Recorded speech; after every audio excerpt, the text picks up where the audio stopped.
Thank you for calling the service desk. This is Squirrel speaking. Is this call for a new or existing issue today? Okay. Do you have the ticket number by chance?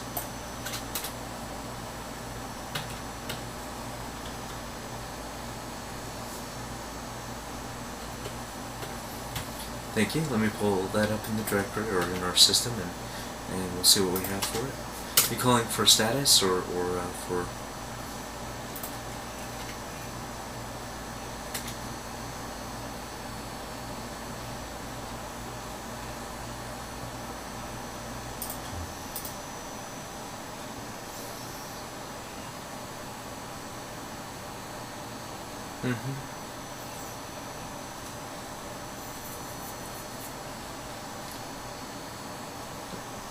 Okay.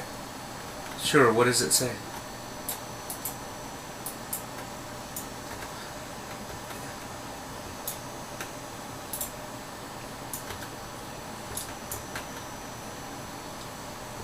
Okay, that's your email server.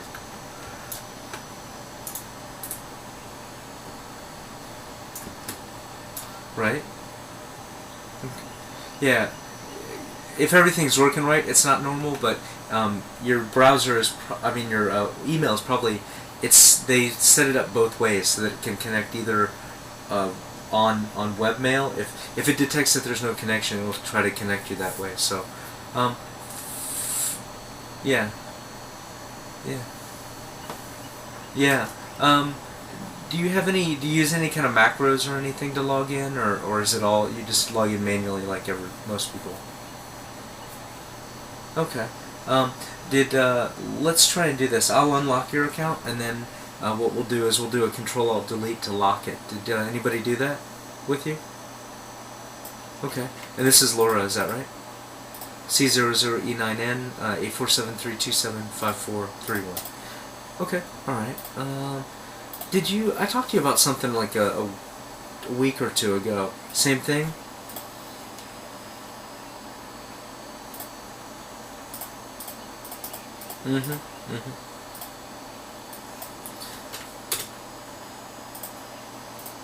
Yeah, I know.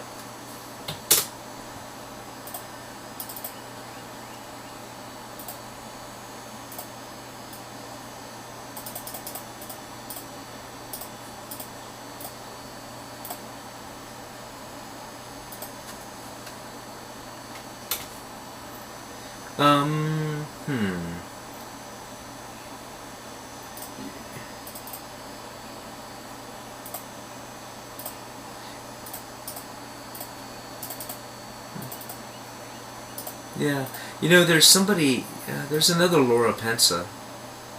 You know that? In the European domain now? But hers, it's Laura Pensa 1, Laura.Pensa 1. Do you have a secondary ID? Yeah.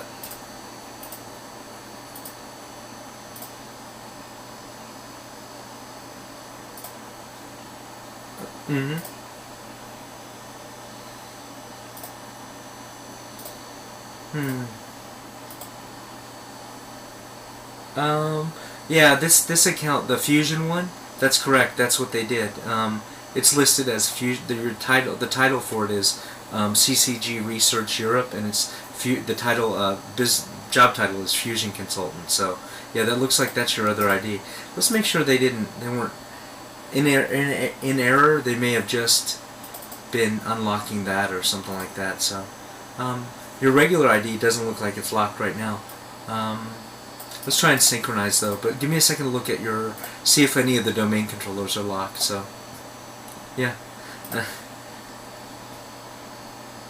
Did it only start since they created that other ID?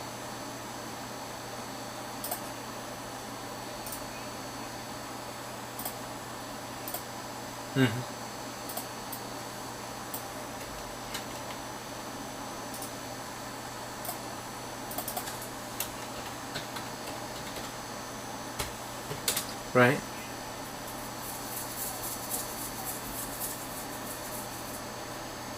Okay. When you log in to like VPN and stuff like that, are you using your C number or are you using like a first name dot last name? Yeah. Good. That's correct. Yeah. Okay. Hold on 1 second. Mm-hmm. Yeah.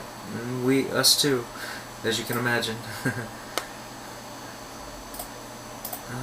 I must log in like probably 20 times a day because, like mainframe for us, it times out after, I mean, every call I have to re-log into mainframe because our timeout is set low. So, but, yeah. Yeah. Oh my God. Yeah. Yeah. Everything in order? Yeah. You'll find out, won't you? I see a couple domain controllers are locked, but not a bunch. Let me see if... Let me unlock the ones that are locked, because it's not saying anything's locked right now, so... Give me 1 second. I'm going to just see if just unlocking... not touching the AD account, but just unlocking it in our lockout status tool. I want to see if that changes how you can log in, because that might give us a piece to the puzzle. Where are you physically located at? What location? Okay. I'm trying to see what domain controller you log into here. Yeah. Okay, no worries.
Okay, if you could try one time. I've manually unlocked all those domain controllers. There was only a handful that you were locked on, but I'm gonna Google and try and figure out how to tell what domain. Yeah. Just go ahead and close out of Outlook completely, and then yeah. Good.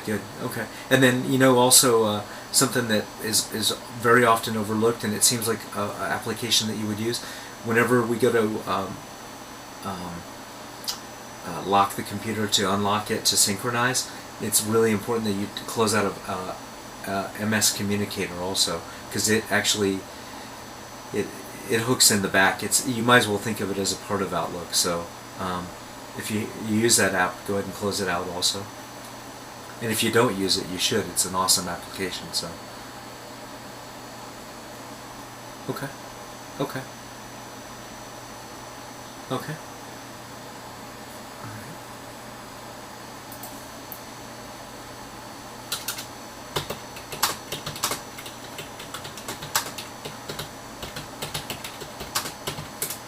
Yeah, just try to open up Outlook, please.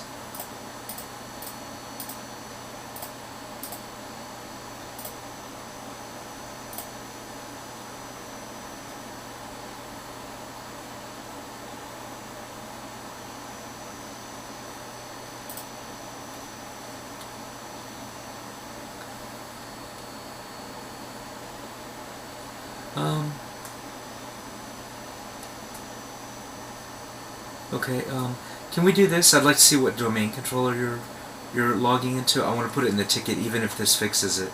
I have a feeling it may not, and I want that information to be available. So, and could you open up a command prompt for me? Just go to, are you on XP or Vista? Or I mean XP or 7? Okay, yeah, Okay. Well, either way, let's go ahead and do this command. Okay. And what we'll do is just go to a command prompt and then.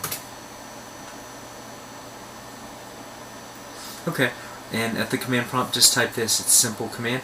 It's the word set, S-E-T, and then a space, and then logon, and that's L-O-G-O-N, and then the word server. There's no space between logon and server, but there is a space between set and the rest of it. So, okay, just hit enter, and it should tell you which DC or domain controller you're logging into.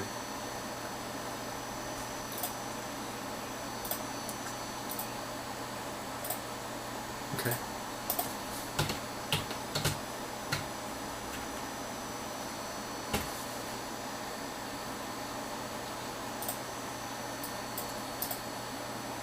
Okay.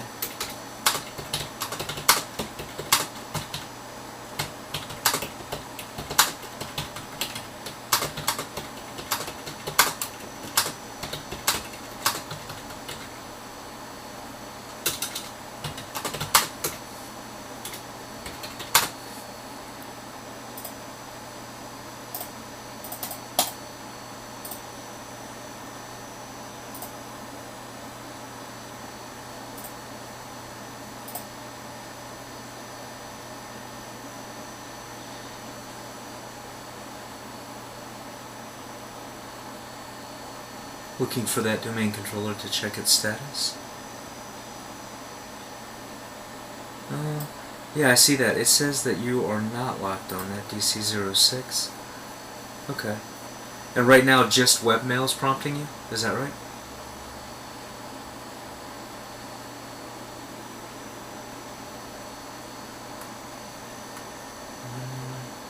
Let me think. What could... There's no way to cache that password. So it can't be that.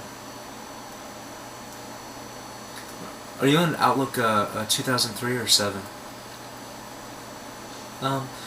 Just when you go to open up your, any of your Office programs, usually right above your Start menu on your Quick Launch there, you'll see it'll say Outlook 2007, or it might say Word 2007. Whichever Office suite you have, 7. It's worth doing it, because it could be something weird where it's trying to it's on your side, or on the desktop that's doing it. So let's do this for me. Could you close out of Outlook, please? Okay, and then if you could go to your Start menu and then go to All Programs. Okay, and then we'll look for. Probably halfway down it will say Microsoft Office, of course. And you have to forgive me for, going step by step with you. I know you're a technician, but I'm just used to doing it that way. So, yeah. Okay. Okay. Once we're in Microsoft Office folder, we'll go ahead and look for Microsoft Office Tools. It should say 2007 Tools or something like that. Okay, and then inside that, we'll just go down to the one that says Office Diagnostics. It's the same thing as what Detect and Repair was in 2003. So if you could just go ahead and, when you click on that, it'll pop up a box on the screen, and we'll go ahead and want to start running the Office Diagnostics. Also, if MS Communicator, do you use that application? The chat? Okay, yeah, then you don't use it. So you ought to, though. It's the license is only like $20, and it allows you to communicate with. It's a chat program. It's the Microsoft. Yeah, and it's really handy, like, to keep in contact with your team, and like we reach out to support groups all the time. I mean, it's a very good. So, anyways, and you can reach out to if you need a license, you can reach out to Christina Glebicki, and she can give you a license for it. So. But anyways, just go ahead now and start running that Office Diagnostics if you haven't already. Okay, good deal. Yeah. Yeah, it's a handy tool. It fixes a lot of things, and so it's definitely worth a shot, because it's not very, interactive, and so it's a good thing to test.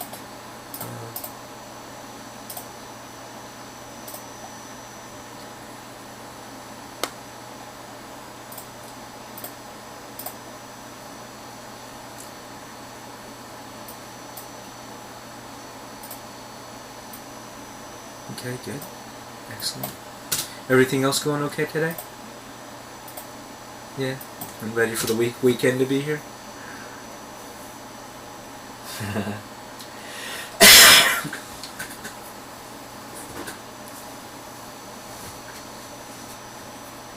Mm-hmm.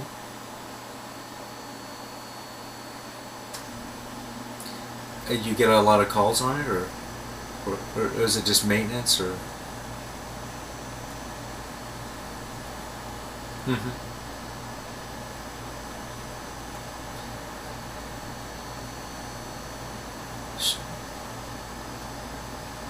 Yeah. Is he expected to make a return soon?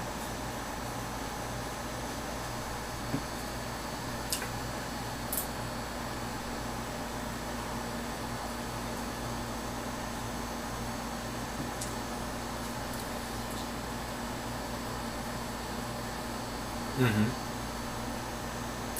Yeah. That just demonstrates the importance of and I'm sure you have family and friends just like me who they go to the doctor and they basically harass the doctor to get antibiotics when they have a virus, a cold, and that doesn't do anything for it, but it does increase antibiotic resistance to, so. But they've done some experiments. It was one small country, I forget where it was. It's they really clamped down. I think it's one of the European countries where they only use antibiotics when they absolutely have to.